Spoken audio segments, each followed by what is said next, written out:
Welcome back into another edition of TM5's Bro Therapy, brought to you by Marine South. Marine South Boat Sales and Service Center on Highway 27 in Carrollton are big supporters of high school athletics. Trust them with all your boating needs. From parts and service to purchasing a new or used boat, they have the staff and expertise to get you in the right direction. Come on in and give them a chance to show you why they are the best in the business. Marine South premier marine sales, service, repair, and installation provider. They have years of marine service experience, service all brands, makes, and models of outboard motors in a timely fashion. Marine South on Highway 27 in Carrollton. As always, I am Bryce Sparling. I am the Bear. Here with me, Mr. Casey Bass. Casey, how you been this week, man? Good, man. How about you? Oh, been good, dude. Been doing a lot of baseball. Been doing tournaments and practice and normal all-star stuff. Enjoying this gorgeous weather that we've had outside. No rain in sight and just sunshine. It took me 12 episodes to miss it, so here we go. Okay. What's up, homie? Been a long day. Been a long day.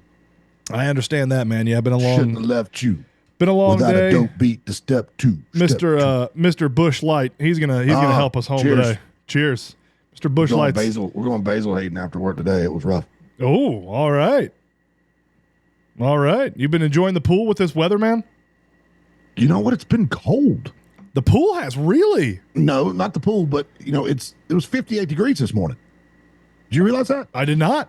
It's 59 degrees yesterday morning when I left for work. It's 58 degrees this morning when I left for work. Holy And in the smokes. evenings, it's been getting down like 62, 63. So all day, I'm like, yeah, I'm going to get home and jump in the pool. Yeah. By the time dinner's over and all that, I go out to my office and I'm like, yeah. And I'm like, right now, I'm in my bathing suit. Yeah. Like, as soon as I get home, I put my bathing suit on. Nope, I haven't got in the water. Honestly, but I like looking at it. we should have done Bro Therapy this episode from poolside. Yeah. I think that needs to be Bro Therapy episode poolside. I think we need to get that in the works. I'd have to have you over here to fix my Wi-Fi to make that happen. Yeah, we can figure that. It's a long way Yeah. to my outside office from my Wi-Fi. Well, if we're both there together, we wouldn't even need Wi-Fi. We would just record on the thing with no Wi-Fi. Well, you've already got suns out, guns out, so we're halfway there. Yeah. And I got my bathing suit on. I got these. I don't even know what the brand is. Mm-hmm. It's a kind of a fancy brand. It's a V, A V. like Voldori. Does or it have an something. L next to it? Is it Louis Vuitton? You got some Louis V? No, just trunks? a V. But they have a store in Vegas at the Aria. I think it was the Aria, and we went in there because these shorts Right. are like shorts, but they're they've got The they got netting? the undies built in, but they're not net. Oh, like they're okay. cloth. They're so comfortable. I I wear hate them all the that time. netting. I hate the Yeah. netting in bathing suits. Hate it. I wear these out all over the place. They're my comfy short. I've got 3 pair of them. But we went into a store in Las Vegas, and I remember it because one of the dudes working there was flamboyantly gay. The kind of homosexuality that you do not run into in West Georgia. You're right. No shirt, fuzzy vest, hair done. He was fabulous. And my daughter walked in, and this dude stopped everything to point her out from head to toe, girl, and just went down the checklist. And I have never in my life seen my kid smile that big. Dude, I bought a pair of shorts and gave him a $20 tip just for making my kid smile. That's awesome. He wasn't like she was fabulous. Yeah. She looked awesome. Yeah. But she was done up and she had her nails, and when we were in Vegas for a week, which was her idea, she lived her best life. Like, she went out there and just, How old was she? this was last spring break. Oh, last wow. fall break. Wow. Last year fall break. How did she settle on Vegas to want to go out there? That's not something that I would think would pop up in a kid's head that's where they would want a vacation. So it was last spring break. So it was a year ago. Okay. So I came in and realized that in 2 weeks it was spring break. I looked at the calendar. Debbie was off work. I was out of work and was like, well, hey, what do you want to do for spring break? And Lizzie goes, I want to go to Vegas. Debbie wasn't in the room. I went out to my office. I didn't ask you more questions. Oh, no, I did say, why in the world? Yeah. And there's this thing that's off the strip called Omega Mart. Las Vegas Motor Speedway. right? Right. There's that, but that wasn't what she was interested in. Omega Mart. There's this thing called Omega Mart, and are you ready for this? Yeah. She's already told her dad she wants to go to his favorite place in the world. Okay. Okay. My second favorite place. Edisto Island's my first.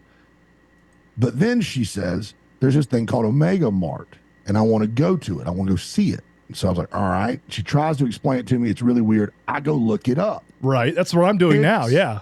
A grocery store. It is basically a grocery store theme park. All of the items are fake, but the shelves are stocked with these fake items. You can buy them.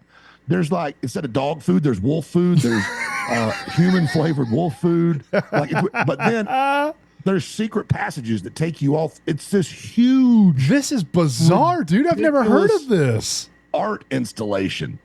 I think the company that does it is called Kitty Meow or something like that. It's They've got like 5 or 6 of them. Yeah. But the whole facility's not open. There's a portion of it that's locked. And there's basically a puzzle that they don't really even tell you. But you got to people have to figure it out to open it. So the entire general public that's going in there, well, not all of us, like me and my wife were just in there hanging out. Right. But Liz had like a notebook and a pen, and she went in there Sherlock Holmes style to solve this mystery so she could be the one to open the room. Like you can look at the footprint of the place and realize that there's square footage that nobody goes into. So it's got this secret area. It's just wild. And so you got this grocery store and then everything else is trippy. It's really hard to explain, but there's 1,000 YouTube videos on it. But that's what she wanted to do. So we went, we did that, had a blast. And in that facility, they've got like axe throwing, which we did and had a blast. Oh, cool. Okay. All kind of wild stuff. Super affordable for Vegas to spend a day. We went to Hoover Dam. Oh, yeah. For a day. Did you get some damn bait? Now, are there any damn questions? Yeah, we're gonna get some damn bait. Yeah, we walked around the strip. She just wanted to see stuff. She wants to go back. She loved Las Vegas. Where'd y'all stay at when y'all were out there? We stayed at Mandalay Bay. Okay. Because I had comps, and they have a beach, right? It was spring break. So I was like, even if she hates it, we can hang out at the beach at Mandalay Bay. Can't go wrong there. 30 mile per hour winds and 60 degrees. So we never even went to the beach. But go it didn't flight matter kayak? because Kite she flying? had a blast. That's pretty cool. Blast. Yeah. It's a They lot of fun. at this Omega Mart, they sell mammoth chunks and dehydrated water. Yes. This is cool, dude. I've never heard of this place. This is really neat. It's brilliant. It's funny. There's a story behind the whole thing, which I don't remember, but it's wild. Very interesting. And she had seen, kids these days, like we watch TV shows and stuff. Right. They follow YouTube creators. Yeah. And her favorite that she follows is this guy that does a lot of different channels. He's a bazillionaire now, but his name's Matt Pat. And he does this show called Food Theory. Okay. And he's the one that was doing stories on it. And she was like, I got to see that. I got to go there. So it was Vegas with my kid and my wife in a weird grocery store. It was amazing. It's awesome. That's pretty neat. That sounds cool. I like that. I'll have to put that on my to-do list if I ever go back out to Vegas. Although the whole thing is a murder mystery. It's wild. I've been out to Vegas twice. And other than every single golf course in a driving distance of Vegas, I haven't seen much. I haven't even gone into almost all of the casinos there. And I've never played golf in Vegas. Oh, dude. We stayed at the Wynn, and they have a golf course. Yeah. Yeah. It's Tiger's course. Yeah. It was awesome. You played it? Yeah. Yeah. I got to play it 16 years old playing there. Yeah. We went out there. So we went out to the Wynn, or we went out to Vegas for a funeral directors convention. And we stayed. Yeah. You got me mid-basal Hayden. And while my stepfather went to all the conventions and everything, I just played golf and looked around at like Maserati dealerships and Ferrari dealerships and hold on a second. Ate a metric ton in food. All right. Hold on. Okay. I pour myself another cerveza. That's hilarious. Yeah. It's pretty good. Come around. All right. So we're talking about Vegas, and Mr. Bryce is saying that he went to Vegas the first time when he was 16 years old. And now put these headphones on. Now, Bryce, tell her why you were there. So I went out to Vegas when I was 16 years old. I was out there for a funeral directors convention. That was my first ever job when I was a little kid. I was a funeral director. I was a funeral director's assistant. I started when I was about 12, helping out at funeral homes. How do I get to do that? It's a great business. People are dying to see you.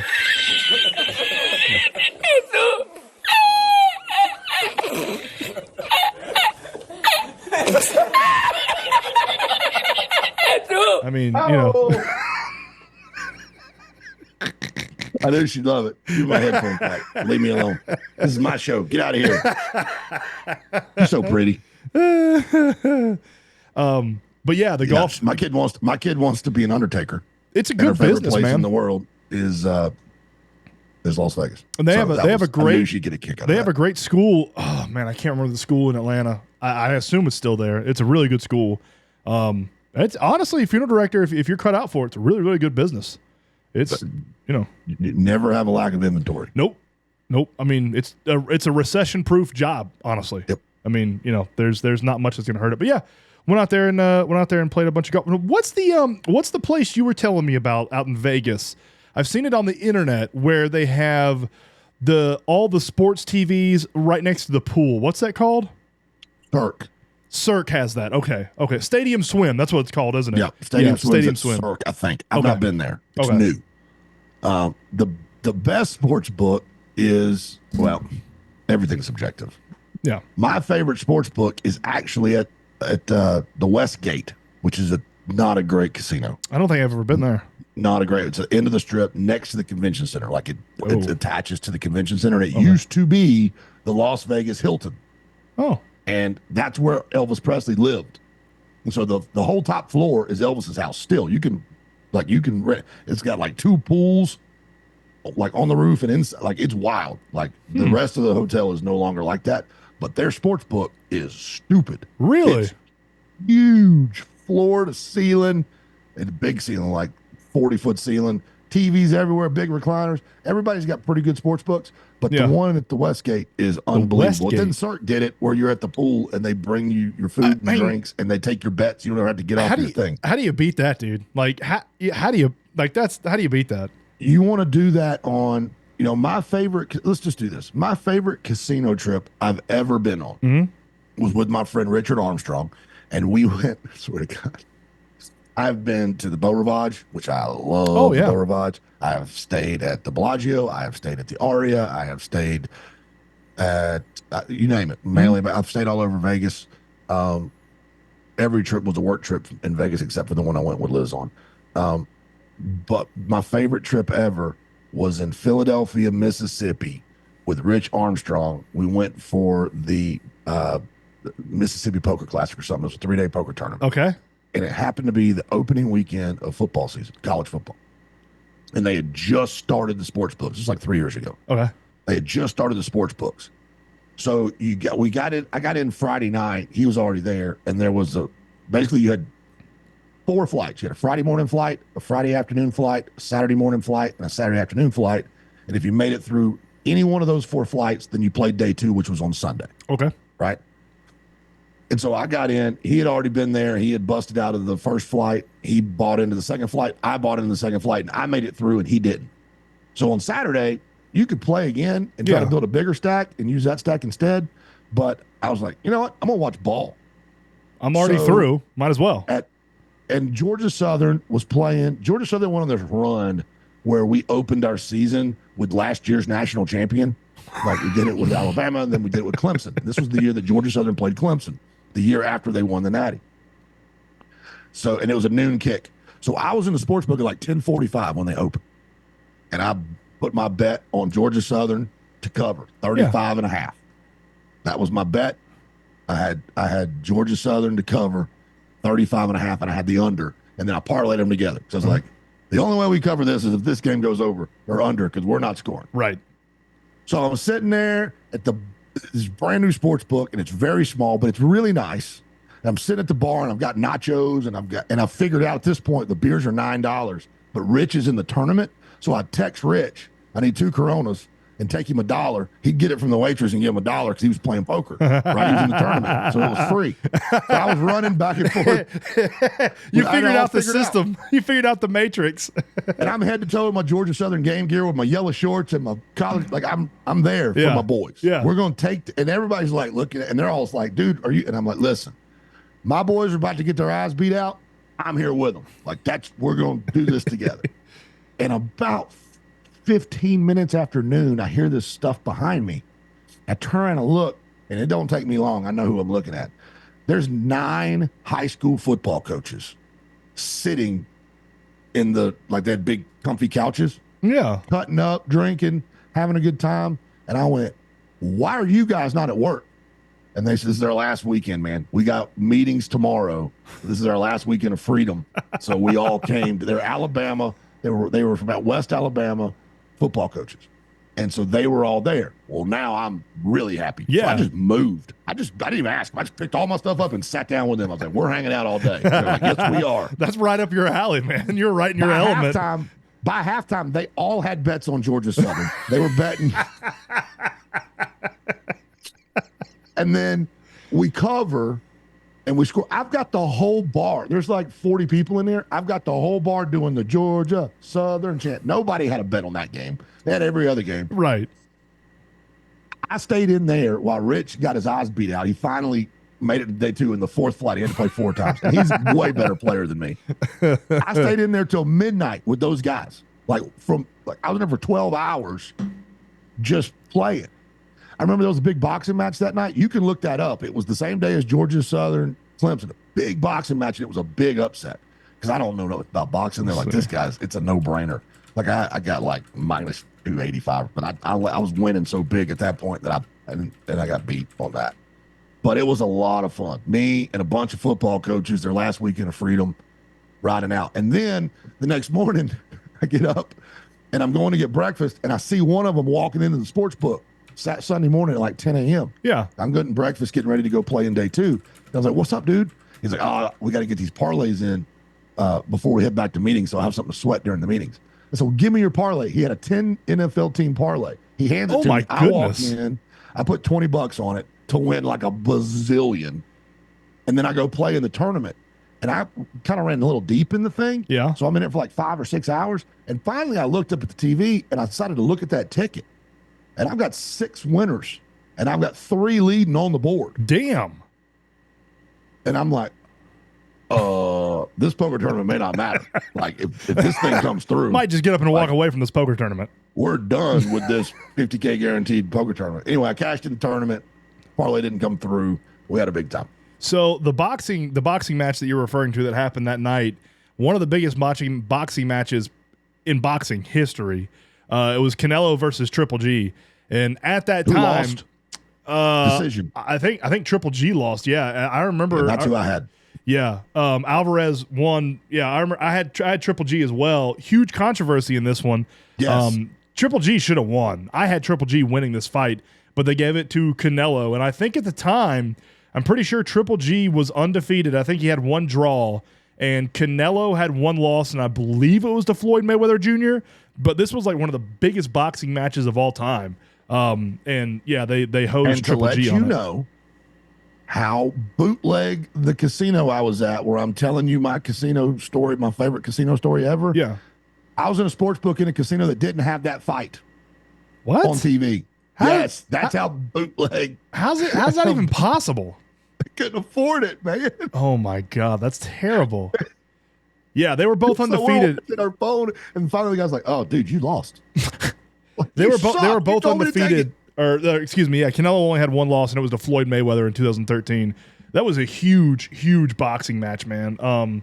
They faced each other 3 times, and the first one was a draw, and I believe it was rigged. The second one, Canelo won, and I also believe that one was rigged because I think Triple G won that one. And then Canelo beat Triple G like 2 years ago, I think, and that one was legit. Canelo did lose, or Canelo did win that one. He won that one by unanimous decision. But yeah, that was a huge boxing match, man. Being old rich. I forgot about that. It was a fun time. It was only so much fun because those football coaches happened to be there. Yeah.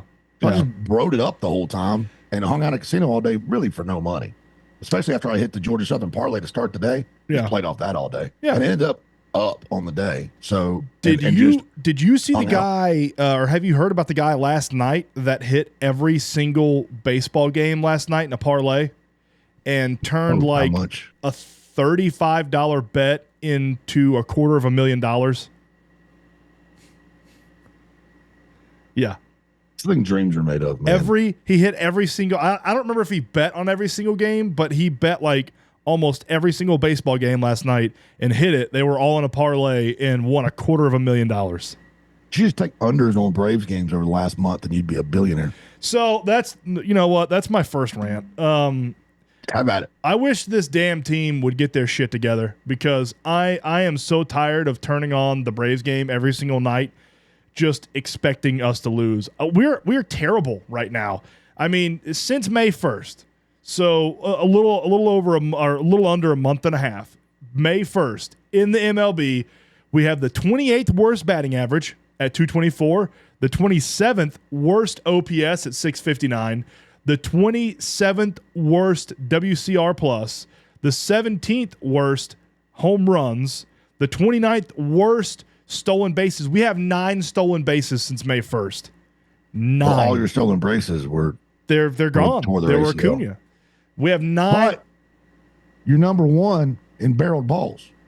We're number 1 in barrel balls and number 1 in hard hit percentage. We hit the ball harder and a higher percentage than any other MLB team at almost 37%. And we're 28th in the MLB in runs at 127 since May 1st. So I don't understand it. Like, we're hitting the ball. We're as Coach Verlin Best likes to say, we're hitting atom balls. We're hitting it hard. They're just right at them. And What percentage of this? So you've lost your number one pitcher immediately. yes, yeah, Then you lose your number one player, maybe the best player in the league. right, yep. And then you're hitting the baseball harder on a more consistent clip than anybody in baseball. Yep. And to me, there's not much more frustrating in sports than standing in the box and just hitting a laser dead at the head of the third baseman. And before you take a step, you're out. Yeah. Like, that is one of the most demoralizing things. Do you think it's a combination of those three things that has just got this team going, good gosh almighty, nothing is going our way? It's Like, possible. just get down on yourself. Yeah, it's like we had one of those this past weekend. Braxton was at bat. We had runners in the corners, and Braxton hit a piss missile to the third baseman, and like it was one of those defensive, almost plays where he just kind of sort of threw the glove up, self-defense type catches, caught it, and doubled the kid up on third base because he thought it was a line drive down the left field line. And yeah, it's stuff like that's demoralizing. Like, we're 10 games back of the Phillies right now. No. Yeah, we're 10 back. We are 10 back of the Phillies right now. And they're not going to back up. No, the Phillies are a legit good team. And like our pitching has been good for the most part this year. Like I mean Fried's been insanely excellent over the past couple of starts. Chris Sale's been good. Charlie Morton's been what we expect Charlie Morton to be almost every single time out. Like That's what's a shame with Acuna and Strider is that you're getting the Chris Sale we were hoping for, Yeah. and you're getting Charlie Morton. Yeah. So if you still had those two, this might be one of the best Braves teams ever. just nobody's hitting. I mean, Chris Sale has a sub-1 whip. Like that's absurd. That's absurd. And Max Fried, I think, is probably close to that. I watched him pitch in person. This is the most boring game I've ever been to. That's the nicest thing I can say about a pitcher. Like, it was over, and it was like an hour and 90. It was so quick. That's like a lot of Maddox's games. They were just boring because he was so good. Yeah, it just sucks that this lineup is hitting so terribly. I mean, it is absolutely horrendous right now. Sean Murphy's been hurt. Austin Riley's been hurt. Like, I mean, the only person that hasn't really dipped so far this year is Marcell Ozuna. He's been the only person that we've been able to rely on, I feel like, night in and night out. Jared Kelnick sometimes catches fire. Matt Olson has not been great this year. I just don't know. At some point, they have to figure it out, right? Like, we can't go an entire season being this unlucky with barreling and hitting the ball hard, but it just going nowhere. Like, it just can't. We can't do it an entire season like that, right? Like, at some point, the universe has to write. Like, when you flip over the back of that baseball card, at some point, that's what the season is going to be, is the back of your baseball card. And that old adage. It's getting pretty late. Yeah, it is. I mean, shoot. We're close to 33% of the way through the season, I would say.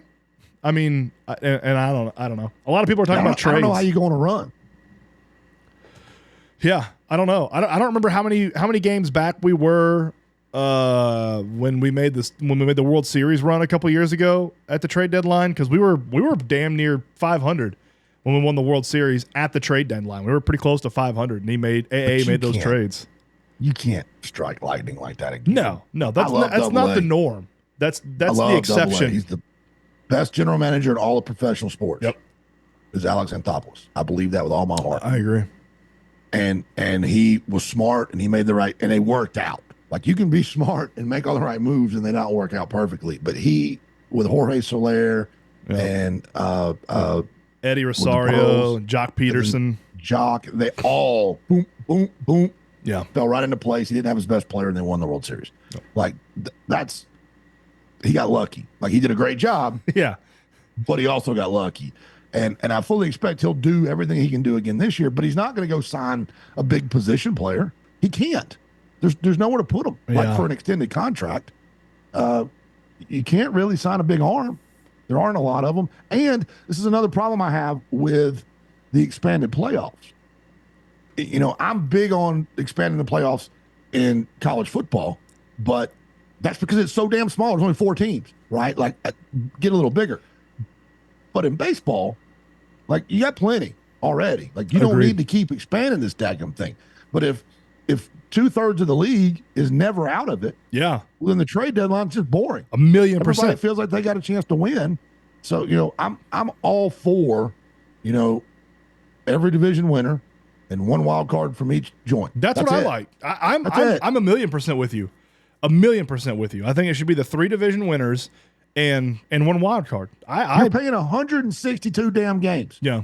We can't sort this out in 162 games. Yeah. Why do we? No, if you were, we got a wild card in each division. Yep. Just in case, like if the Braves were healthy right now, you need that because you got the Phillies and the Braves, which may be the best 2 teams in Major League Baseball in the same division. So you allow for 1 wild card for that situation from each league, but that's it. That's it. And the Braves right now would have that wild card. They would have that last wild card slot.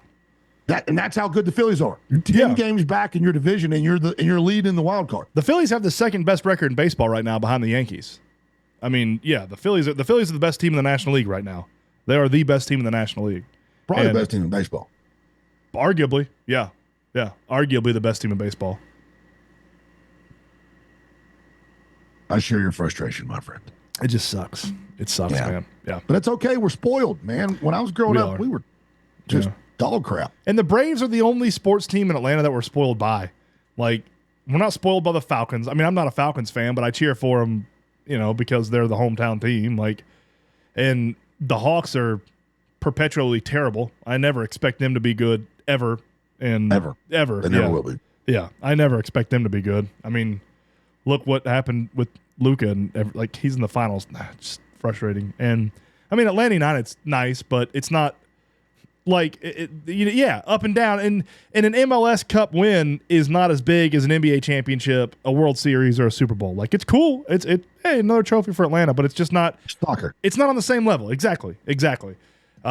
So yeah, I mean, other than the Braves, we don't have much to hang our hat on here, sporting wise, in Atlanta professionally. Well, the NBA championship is the biggest basketball trophy in the world. The NFL championship is the biggest football trophy in the world. Mm-hmm. The Major League Baseball championship is the biggest trophy in the world. The NHL championship is the biggest trophy in the world for that sport. Yeah. An MLS championship is like 4th. I don't even know if it's that high. I mean, it's no big deal. Yeah. It's great. It's whatever. It's cool. Yeah. But even the Braves, who are the best team we've ever had, you know, historically, even the Braves Atlanta it up. Oh, for sure. 14 straight and win 1. Yep. You had, what, 5 Hall of Famers or 6 Hall of Famers on the same team? First ballot dudes. Yeah. And Andrew Jones, how Andrew Jones isn't a first ballot Hall of Famer, I'll never understand that. I count Andrew as a first ballot Hall of Famer. Yeah. He's the best center fielder. He's the best outfielder I've ever seen play. Same. But, like, how he's not, he will be in, but he should have been first ballot. But you had all those guys together, and what do you hang your hat on? One World Series championship, and we've got a great manager because he doesn't finish work more than anybody else doesn't finish work. And the crazy One part of these about days, I'll go down the Bobby Cox rabbit hole, which is very unpopular. Yeah. But I feel about Bobby Cox about how I feel about Tommy Tuberville. really, Yeah, he's a wife beater who can't win. You gave him Glavine, Smoltz, And Maddox, Jones, McGriff. He can't win. yeah. He got it done one time. If you look at Cy Youngs, we won like 6 out of 7 Cy Youngs at one point, and we won 1 World Series out of that. He had John Sherholtz and Ted Turner's money, and he won 1. Alex Anthopoulos won exactly the same amount, and Brian Snitker won exactly the same amount as he did, with maybe no Hall of Famers on that team, because our best player, who will probably be in the Hall of Fame if he can stay healthy, wasn't playing. The best Is there player, a Hall of Famer on that team? yeah, I think it's Freddie. Okay. Freddie Freeman, yeah. Okay, yeah. Freddie. I think it's so Freddie. one, I think it's Freddie. Maybe. Yeah. One maybe. I think Freddie, in my opinion, Freddie has solidified himself. Maybe I'm a homer. He's not a Hall of Famer yet. I love Freddie. See, I would put him as a Hall of Famer now. But he doesn't have the numbers yet. It's a numbers game. And I'm a super homer when it comes to Freddie Freeman. So he's got to have 500 home runs playing first base. He has to. I wonder what he's Dale at Murphy's now. proven that. I wonder what he's at now. Look him up. Yeah. I have this thing called the interwebs.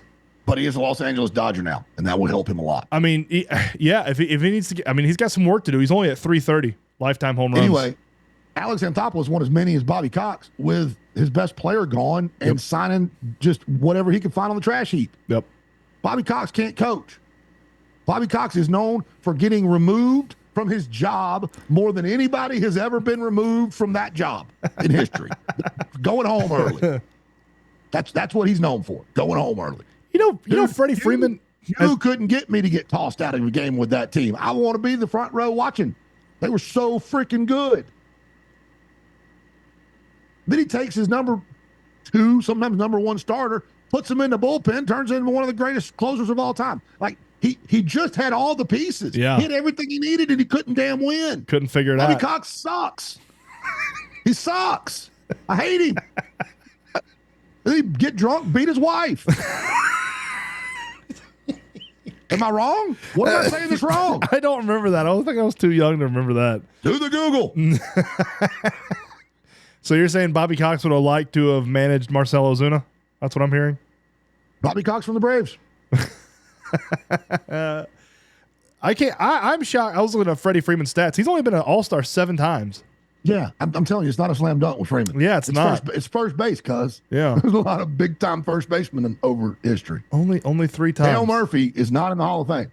That's well, Dale, Pete Rose, Andrew Jones. There's a bunch of them that are just like, why the hell aren't they in the Hall of Fame? It's stupid. But the Baseball Hall of Fame is the most exclusive, legit Hall of Fame of any sports Hall of Fame. I mean, if you look at like the NFL, the NHL, the NBA, like they just let in anybody. If you had a pulse and you were semi-decent in your sport, oh, we're going to put them in the Hall of Fame. At least the MLB Hall of Fame has some sort of, I don't know, thing to uphold, like it's, it's legit. But then they do stupid crap. Like they do not electing anybody unanimously.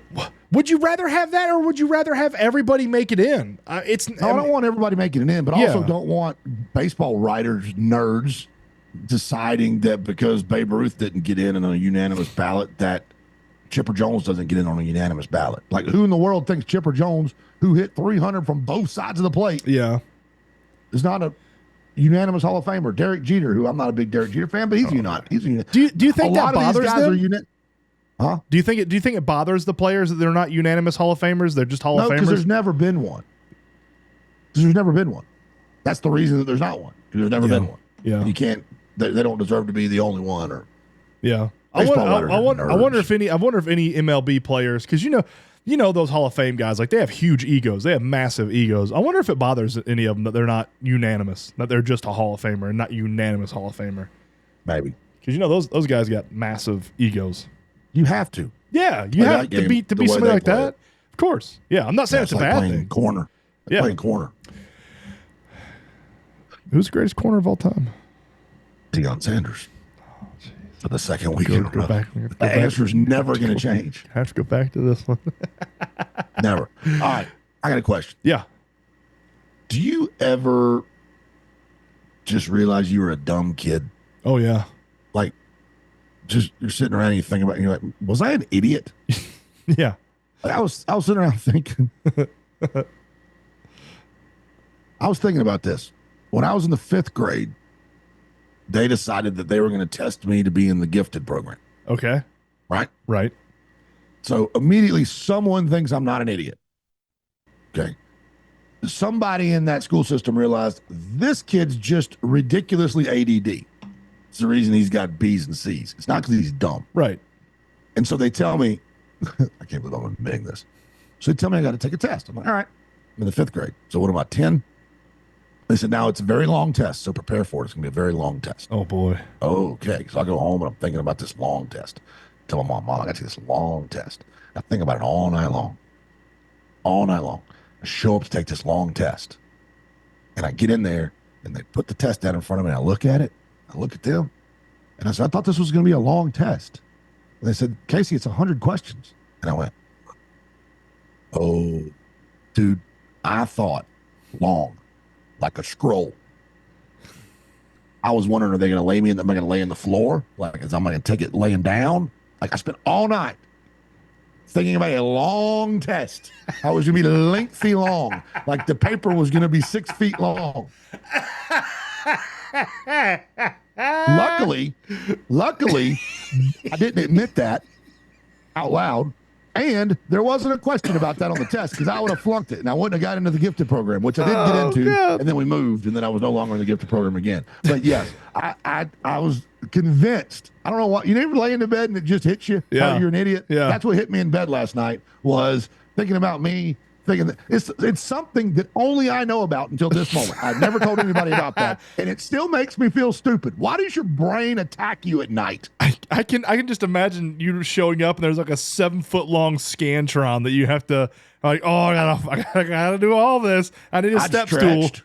I'd stretched. I'd done calisthenics. I didn't know what it was going to take for me to. If it was on the wall, if I had to reach up, if I had to stand on a ladder. You know? Also, that same year, I think, I went over to a friend's house for dinner. His dad was, I grew up in military towns. So his dad was like a colonel in the Army. And they had people over. And we were having dinner. And we're sitting around the table. And it was a kind of a nice dinner. And they're all talking, ignoring the kids. I was 9 or 10. And I get the salad dressing and it won't come out of the thing. Okay? Okay. Nobody's paying attention to me. And so I decided to look and see what was going on at the business end of the Thousand Island. So now I'm sitting there with a bottle of Thousand Island all over my face and in my lap. And somebody thought it was a good idea to test me for the gifted program. I looked down the barrel of the Thousand Island. And you know what? It wasn't empty. I'm the dumbest smart kid I know. Oh, God. Oh, geez. That was Casey Bass in Hinesville, Georgia. So that just made me think of something. My sister was the same way. My sister is a very, very intelligent, stupid person. And she was tested for the gifted program. I think she got in. She was in the gifted program for a while. I was never tested. Don't know why, but no one ever saw a lot of potential in me. But my sister got tested. She got in, and this was right around the time that Finding Nemo came out. Okay. So we went to the movie theater, saw Finding Nemo, and we were walking out. And my sister, I don't remember how old she was at this point, but I remember my sister looking up to me and my mom, and she goes, "You know that Finding Nemo is good, but do you think animals in Australia really speak with an Australian accent?"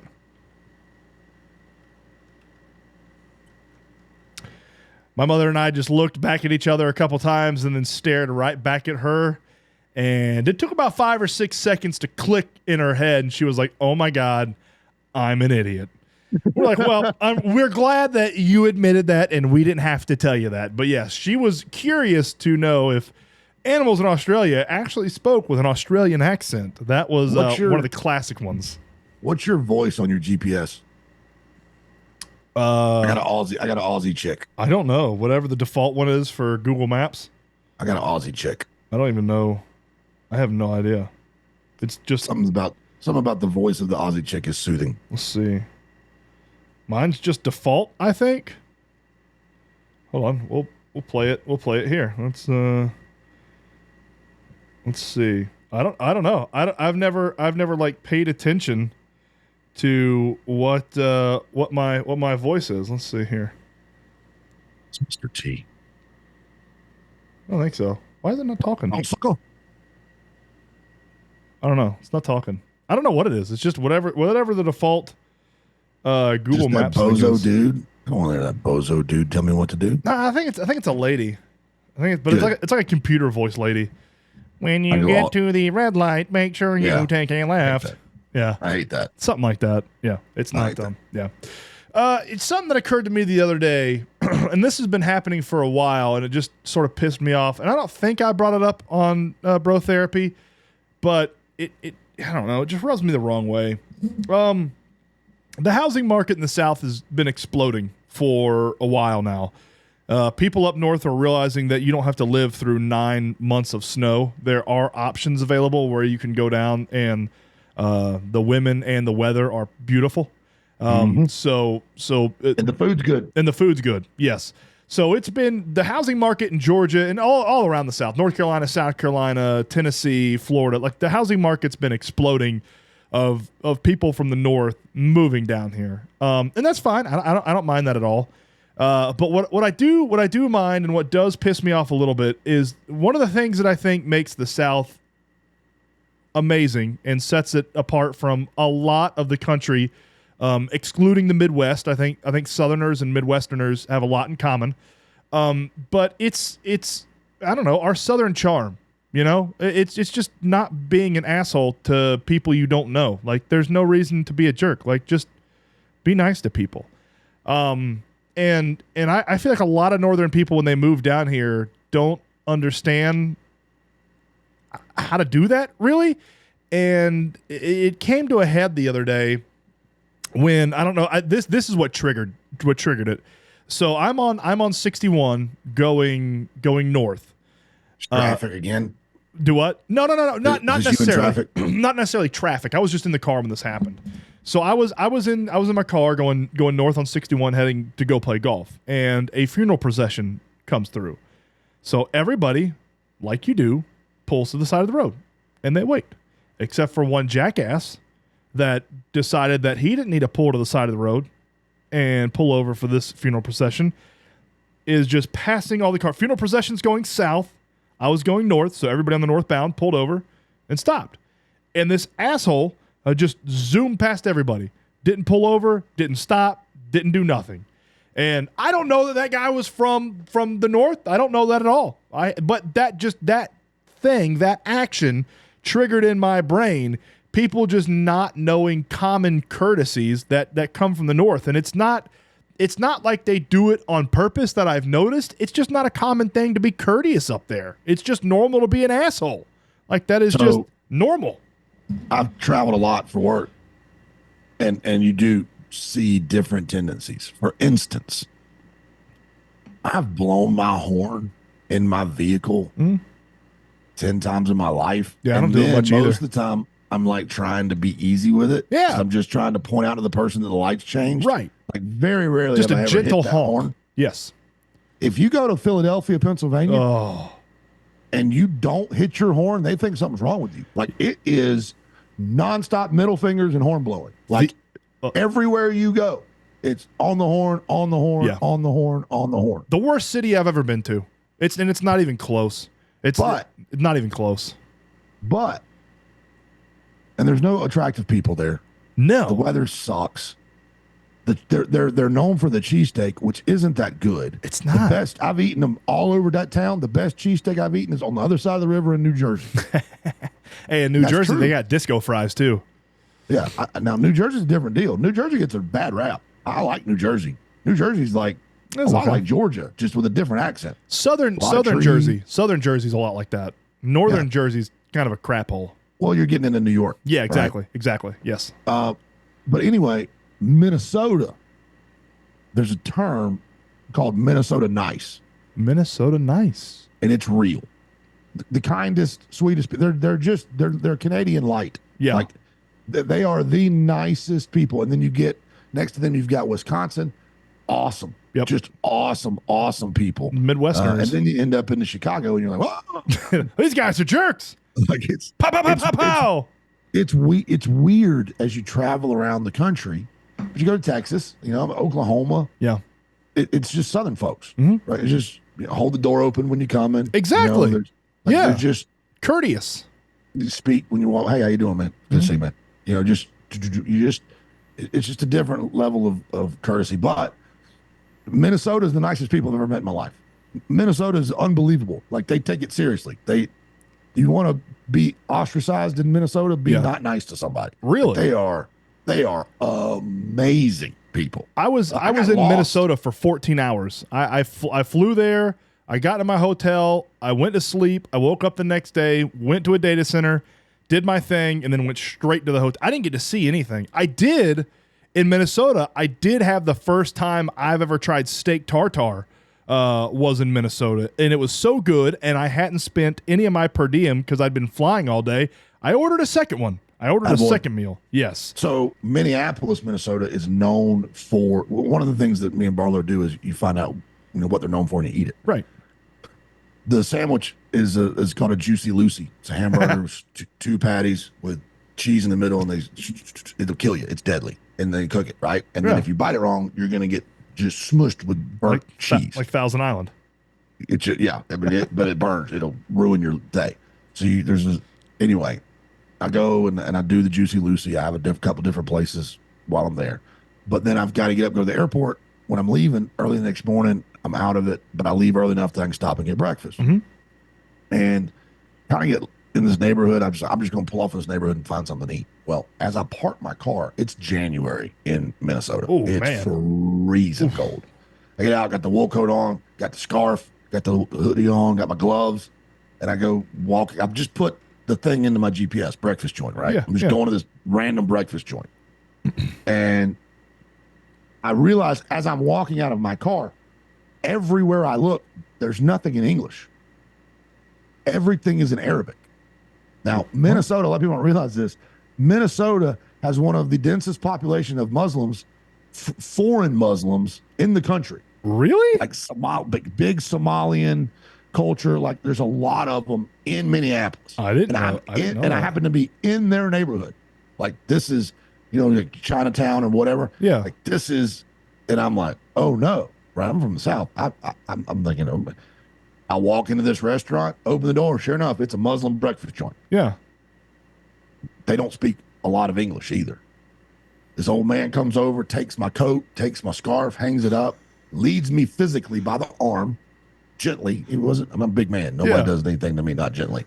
This old man leads me to the table, sits me down, pats me on the back, smiles at me, and walks off. the waitress comes. She was young. Yeah. Hijab on, and I looked at her and she goes, "You didn't know where you were coming, did you?" She spoke English. Yeah. And I said, "No, but I'm not disappointed." I said, "But I don't know." She handed me a menu. I said, "I don't know what any of this is." She goes, "I'll bring you breakfast." I said, "Great. Perfect. Bring me breakfast." That's what I wanted. Dude, I ate. Oh my God, I ate. And they treated, and everybody came over and talked, and there was 50 people in there, all white folks, eating, and I was like, even, it's everywhere you go. Everywhere you go in Minnesota. And in Muslim culture, I don't want to make it seem like that's a Minnesota thing. In Muslim culture, that's a big deal. Like one of their, I don't know what 10 commandments is, you treat the visitor with respect. It's like a deadly sin to not treat a visitor as well as you treat your family. Like it is an important thing in their culture. And I got to see it firsthand. I love Minnesota, dude. Love it. Now, look, I went one time in the summer. Mosquitoes the size of your fist. And humid, dude. Oh my gosh. When I went to Minnesota, it was in the summer. It was in July. Dude, it was humid. It was almost worse than Georgia weather. It was bad. I had a mosquito look at me and go, dude, where are you from? Yeah. Why are you sucking on me? You taste like biscuits and gravy. Where are you from, eh? You're not from around where here. Are you from, eh? Interesting thing about Detroit, Michigan. Nothing interesting in that state. You have to go south to get to Canada. Yeah. Yeah. And I would suggest if you're in Michigan, to Canada however quick you can get out of it, do it. You're on south. You're going south. I've heard Michigan in the summer is actually really pretty, like northern Michigan where the lakes are and everything. I actually have heard that's really, really pretty. Talk about nice people. I guess I didn't not expect them to be nice, but they were insanely nice. And I don't know if they were just nice because they knew I was there to spend money, or if that's the culture that they have. We went to Puerto Rico. Yes, dude, crazy nice. Like the nicest people I've ever met in my entire life. We were, like I said, I don't know if they were just nice because they knew I was going to spend money. Like as a tourist, they knew I was going to spend money.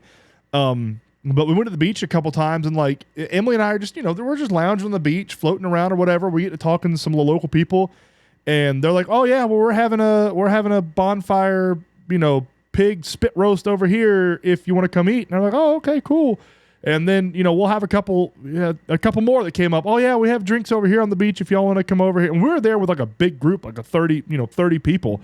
We probably got invited to like 5 or 6 different pig roast bonfire things right there on the beach.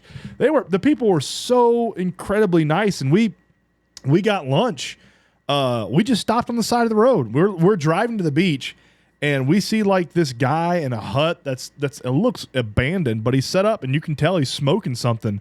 And we're like, all right, let's pull over here. We pull over, and you get an insane amount of food for your money down there. And we got a bunch of chicken and a bunch of pork, and took a little picnic to the beach. And it was awesome, man. I really enjoyed it. I always say that if we didn't have kids, I probably would not have come back from Puerto Rico. You're not the only friend I have that has that same exact opinion. I have one that lived there for like a year and a half. He went there for a week and left a year and a half later. I don't blame him. It's awesome. The culture down there, the way their outlook on life is so different than it is here in America.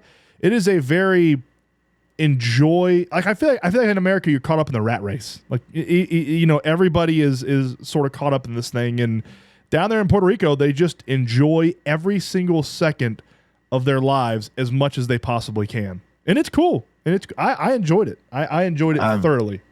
Zero issue with that. Yeah. That's the way I want to live. It was a lot of fun. Yeah. And they speak English. Oh, yeah.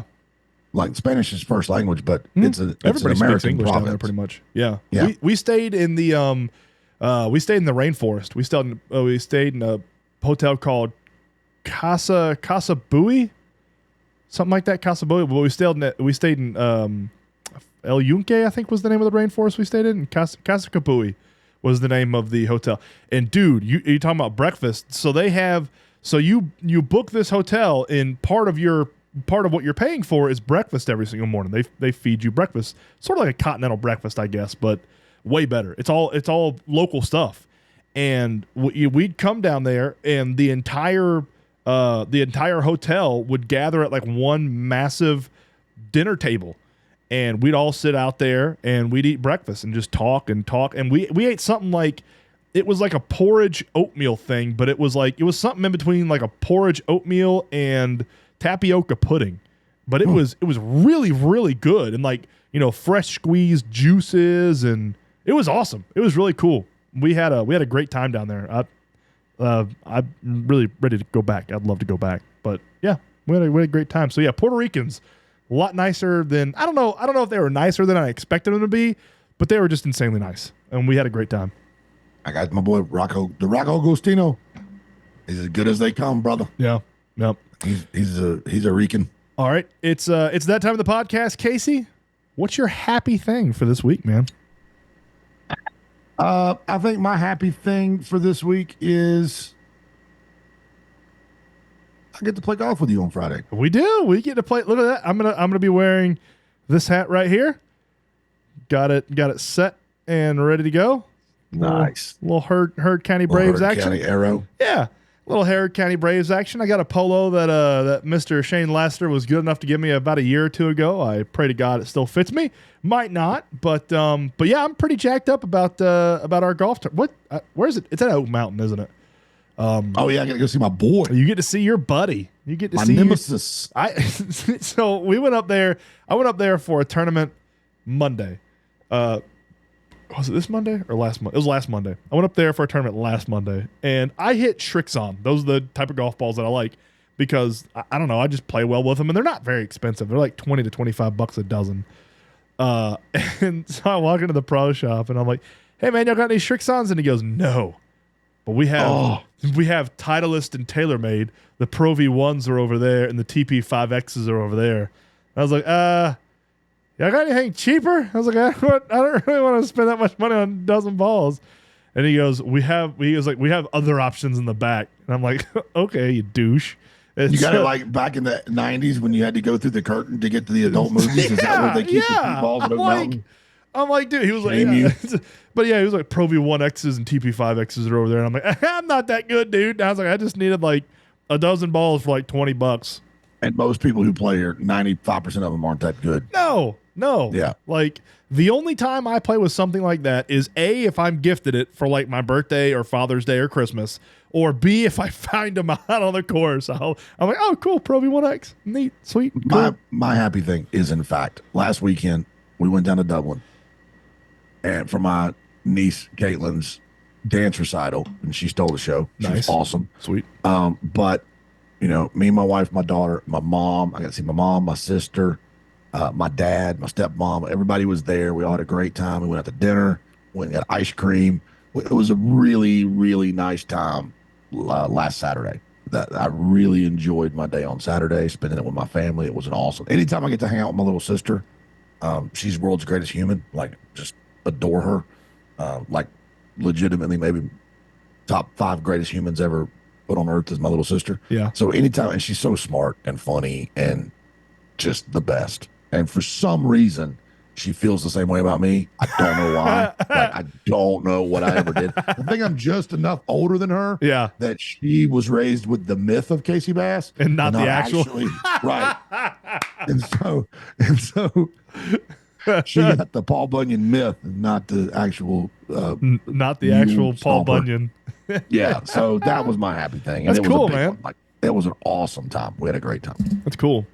Didn't get the HOV lane though, of course. Oh, Stuck of in course traffic not. On the way down. Of course Yeah. not. Why would that Nope. be convenient for anybody ever? Yeah. Nope. No, of course not. My happy thing is this past weekend, both my boys were in their district tournament for their all-star teams, and both of them finished second and qualified for state. Whoop whoop. Yep. So we are playing in the state tournament this weekend. So we'll see how that goes. We got some pretty good teams. So Best teams in the state. We'll see. We'll see how it goes. You know, one of the weird. It's not really a rant. It's just like just an observation, I guess. So we're next week is state. Like, that's as far as we'll go with like official all stars, and we're gonna play in one additional tournament just because the parents voted to play in one more tournament. So I was like, all right, well, I'll find us something to play in.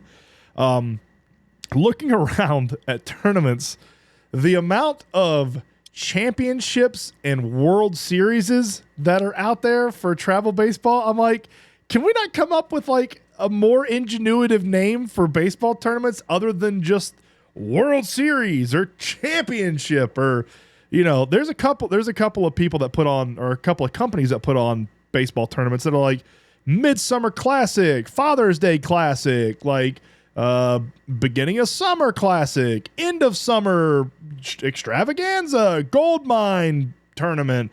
Like, some of the companies come up with ingenuitive ways to name their tournaments. I'm like, that's cool. I like the stuff like that.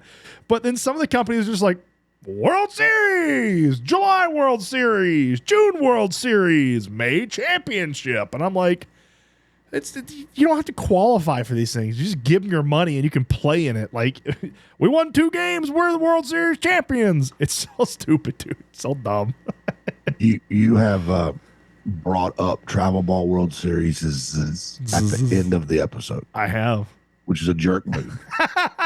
So I'm going to say, I'm all for them. I wish they had more, and I hope everybody top Liar. 3 finishers gets a ring. Liar.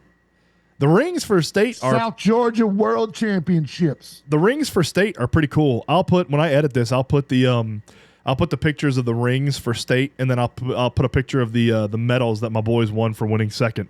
They're pretty cool. Put this up next to it.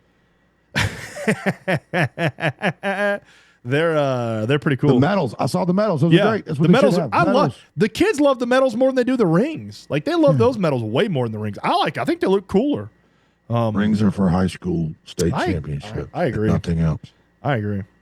At one of the tournaments, not this year, but at one of the tournaments, I think it was last year before last. We won the championship, and they were handing out rings, and they asked the coaches if we wanted rings, and we were like, "No, we're good. We don't want any of these rings. Like, if the kids like them, that's fine, whatever." But dude, could you imagine? I don't want rings. You're sitting. It's going on right now. Like one day it'll be me, but it's going on right now. So I'll use it as an example. You're sitting in day 3 of the main event of the World Series of Poker in Las Vegas. You're dialed in. You're looking around and you see this guy check his cards. He's got this big old ring on. He folds and you fold. You look, hey man, what'd you play? What's that ring? He's like, oh, this is my son's 11U World Series Championship. Well, who all was there? It was just the best teams in Southern Arizona. Could you imagine?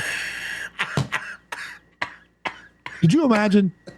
You know it happens. I was the first base coach of my kid's 11U. I was the dugout dad team for Southern Arizona. It was my job to make sure everybody got the bat out of the way in the on-deck circle. You know it happens. It's so stupid. You know it happens. It is. It's ridiculous. I agree. They're ashamed of themselves. I don't know if Billy told you, but his son won whatever tournament they were in this past weekend. That tournament gave the kids free gloves, like Rawlings gloves. And that's awesome. I loved that. That was so cool. And like you got a glove specific to your position. So like the first baseman's got first baseman's mitt, catcher's got catcher's mitts. I was like, dude, I love that. That's I'm sure great. they still do it, but back when I played a lot of adult softball. There was a time, very competitive softball. I was decent, but we would play in bat tournaments. If you won a tournament, you got a bat. So that's right? Like that was a big deal. Yeah. One of the kids on our all-star team also plays travel ball. And his travel ball team went out to Alabama and won whatever tournament they were in. And all the kids on the team it was a wood bat tournament, and all the kids on the team got a free wood bat. I was like, I love it. I love that, man. That's way cooler than a ring or a medal that you're going to lose. Give them Ferraris before you give them a ring. Just don't give them rings. You know what I thought would be cool? We're playing in Braves Country Baseball. Yeah. I thought it would be cool. If you want to keep the medals, that's fine, whatever. But I thought it would be cool if you won the championship, your entire team and all the family members of the team won Braves tickets. They should definitely do that. Yeah. That That'd should be cool. be just part of the thing. Yeah. That'd be cool. I know the experience, not just go to the game. Like they bring you on the field, they won the thing. Yeah. It's smart. Like that's good marketing. They should do that. I think they have something this weekend that they're doing, but like, it's not free. You have to pay for it. But yeah, I thought that was something that'd be a cool little thing. You got any show and tell today, man? This is. So can you see this? Justin Wilson's original Cajun seasoning. It stays on the thing behind me. So I talked about my Nana last week. Right. It was one half of the greatest grandma combination in the history of the world. Second half of that combination was my Nino from Cochran, my daddy's mom. Uh-huh. And she is where I got my love for cooking from. And she would watch PBS cooking shows while she cooked lunch. Like every day she watched Yan Can Cook, which is Chinese food. Yeah. And she would watch Julia Child, French food, and then Justin Wilson. And then after that came the news, and then after that came Young and the Restless. So that was the series of events that took place in the Evelyn Bass household. Right. And so me and her, whenever I was over there, we would sit and we would watch Justin Wilson. And Justin Wilson's the best cooking show host ever. All three of those, boom, boom, boom, Yan Can Cook, Julia Child, and Justin Wilson nailed it. Did you say she was from Cochran? Yeah, my family's my dad's from Cochran. I didn't know that. Yeah, yeah. There's nothing in Cochran. Do what? There's nothing in Cochran. Technically, they're not from Cochran.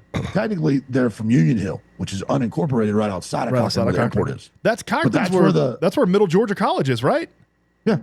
We used to go to lineman camp there every single year, and I remember I think there was one red light when we used to go there. There was nothing there, man, and it was the hottest place on earth. We were there for 1 week every single summer for lineman camp, and I swear to God, it was the hottest place on earth. But the funniest part was Justin Wilson never made anything without wine. Wine. And my grandmother may never even seen a glass of wine. She never tasted alcohol in her life. And so she would watch these shows. Now, you're going to like this. Uh-huh. And one day, for years, I've been watching this with her. Every time I go over there, we'd sit and we'd watch TV.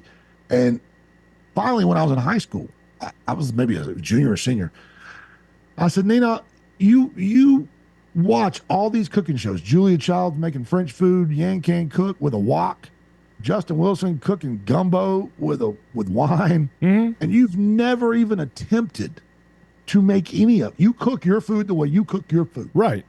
I said, I'm not complaining. I enjoy watching this stuff, but why do you do this? Like, this is appointment viewing for you. And she says to me, maybe the most profound thing she ever said to me. She said, why do you watch football games on Saturday? I said, because I love the sport and I like watching people do it who are better than me. And she goes, I love to cook. And I love watching people who love to cook as much as I love to cook. That makes a lot of sense. How awesome is that? Yeah, that makes a ton of sense. That was her passion, cooking for people. That makes And so anyway, either my sister or my mama, either my sister or my wife got me this for Christmas as a part of a deal. I can't remember which one because I love them. And so I keep it, and every time I look at it, I think about money now. That's pretty cool. Yeah, it sits on my shelf back here next to Coach Russell. That's a good explanation as to why she was watching cooking shows. I love that. That's really cool. Yeah. All right. I actually do have a show and tell. Hold on. Let me grab it. I actually have one. We cleaned out the wife's car. Look at that big old hunk of man meat. Good night. Boy, our ratings that's going to go viral. That is the whoo. So I purchased this last August or September, somewhere around there. I just received it this week. It's taken that long for them to make it and ship it to me. And it's pretty close to my heart. And we actually have some big news about this. I don't have any big news, but there was some news associated to this that came out on Facebook. But what has finally arrived and will be sitting right there the rest of bro therapy, my life, is Ryan Preece's Talladega Nights Wonder Bread diecast. That's awesome. Dude, it is fantastic. The flaps come up on the top. The hood pops up. Let me see if I can get the hood to pop up. But I ordered this when the race happened. Like the week the race happened, or as soon as they were able to make these, as soon as they put these on sale, I bought it. And I've been waiting since like August or September of last year to get this thing, and it has finally arrived. And the camera probably doesn't do it justice, just how cool this thing is. But my dad would freak out over that. Yeah, like rubber tires, everything inside the cockpit is exactly how Ryan Preece has it. Like there's the engine inside is like how he has it. The netting is, it's not a plastic netting. It's like an actual cloth netting. It's pretty cool. So what's the number? What's the number on that? I think. All right, hold on. Okay. Over under 165. I think that was about bang on. I think it was about. I should be a bookmaker. It was somewhere around 150, I think. Yeah. And you got a deal. Yeah. You got a good deal. That's awesome. So this will be sitting over there. That's cool. And so my thing, I didn't realize die casts were as expensive as they are now. They used to not be that expensive when I was a little kid. So my sort of thing is I'm going to try to get one die cast every single year, whatever my favorite paint scheme was of that year. So this was last year's, this Wonder Bread Talladega Nights. This year is, if they don't, so Todd Gilliland for the Busch Clash at the very beginning of the year raced a Margaritaville of the Sea paint scheme. Dude, you have to. I can't find it. Oh. I can't find it anywhere. Nobody's made it yet. So if I can find it, or if anybody out there has seen it online, please let me know. I will purchase it. But if not, then I will probably go with, this one has a twin in the old Spice car that Cal Naughton Jr. drove in Talladega Nights.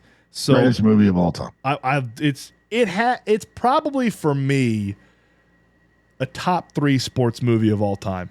I love Talladega Nights. It's top. You know, the thing when you talk about best movies, we'll do it one day. Yeah. It's tough because you don't watch movies. But when you say what's your favorite movie, it's an impossible thing. It has to be categories. Yeah. And for me, a major category is comedy. Yeah. And Talladega Nights to me is, in my opinion, a top 5 comedy of all time. And a comedy to me is, how often do I laugh out loud after I've watched it 20 times? Yeah. And I've watched that movie 20 times, and I laugh from the beginning to the end. Yep. Yeah. And then you get to the end, and you have the credits, and you laugh harder than you did the whole movie. If you don't chew Big Red, then you. Packs of wild dogs. This what was that knife called that he hung up? What do you do with your hands? What do I do with my hands? Murders me to this day. Just want to go out there. Hope you run good. Good call. Use your witchcraft. Oprah Winfrey. Save It's got to me. be one of the best Save lines. me, Tom Cruise. Use your witchcraft. It's got to be one of the best. It's the movie's brilliant. Don't you It is put an that evil on me, absolute- Ricky Bobby. It's just so good. And it's so incredibly funny. It's pretty cool too. If you want to make a Ryan Priest car authentic, you flip it upside down and see how it looked at Daytona a couple races ago, and the air flaps come up. So Please don't drop your new toy. no, I got 2 hams firmly on it. Pretty jacked. But we now that I'm sitting here thinking about it, you got Talladega Nights. Uh-huh. You got Wedding Crashers. Well, You've got gotta have Dumb and Dumber up there. I would have no. I'm just thinking about Will Ferrell. Have you ever seen Semi Pro? Semi-Pro. You've got Semi-Pro is one of my favorite sports movies. Semi Pro's hilarious, man. But then you've got Old School. Old School. The Other Guys. The other Mark Wahlberg. He's the best comedian he's the best comedic actor of our generation, I think. And Elf. That's my favorite Christmas movie, or maybe my second favorite Christmas movie. It's amazing. He's just brilliant. He's just maybe the funniest human being alive. We all, I'll tell you, my wife and I, Emily, almost got a divorce one time because she told me she did not like Will Ferrell. Eastbound and Down. Oh, that's a good one. Dude, Eastbound and Down. Everything he's in, he steals. What was his name in Eastbound and Feel it Down? in my plums. Feel it deep down in my plums. He's so good. He was so good. He's in so Eastbound and Down. good. Feel it He's deep so in my good. plums. When he gets shot in the neck with the tranquilizer dart, Dude, and that's whichever awesome. one that is, Old School. Old School. Yeah, Like, I can't even yeah. keep up with which movies they are. You're crazy, man. It's crazy. I like you, but you're crazy. You're crazy. Hey, my boy Blue. He's the best. Will Ferrell is the best. He's amazing. Have you ever seen Get Hard with him and No. who's the short black comedian that always does stuff with The Rock? Oh, Kevin Hart. Kevin Hart. Yeah, it's him and Kevin Hart. He's like this accountant guy, and he sort of Kevin gets. Hart he's going to jail. Will Ferrell's something. going to jail. Yeah. Yeah. I've seen clips. I haven't Yeah. seen the movie. Have you seen Daddy's Home? With Yes. That's a good one. That's a really Yes. good one. But yeah, to me, Talladega Nights, it's so funny, and it's a NASCAR movie too. So that's one of the other reasons why I enjoy it so much. It's Talladega Nights and Step Brothers. And they have Step Brothers. they have two things very much in common, those two movies. And that is the same two dudes. Yes. And you put John C. Reilly and Will Ferrell in the same screen together, It's and gold. all they're trying to do is make the other one laugh. And they're both so funny. You can call me Nighthawk. It's like some kind of crazy Mexican fighting chicken. Oh man! All right. You got anything else for the audience? And John C. Riley. Thank y'all for listening. As always, please like, comment, subscribe, share, send it to your grandmother, send it to your aunt, your dad, your mother, your children, your landlord, the person who comes and walks your dog. Anybody you can think of that would like or hate. I don't care. Publicity's publicity. Tell them to get on here and comment how much they like or hate the video or podcast. Let us know what you want to see. Ask us any questions, any topics that you would like us to cover in future episodes. We are open and all ears. But as always, we will see y'all next week here on TM5's Bro Therapy with Bass and the Bear. Fins up. Love you, mean it.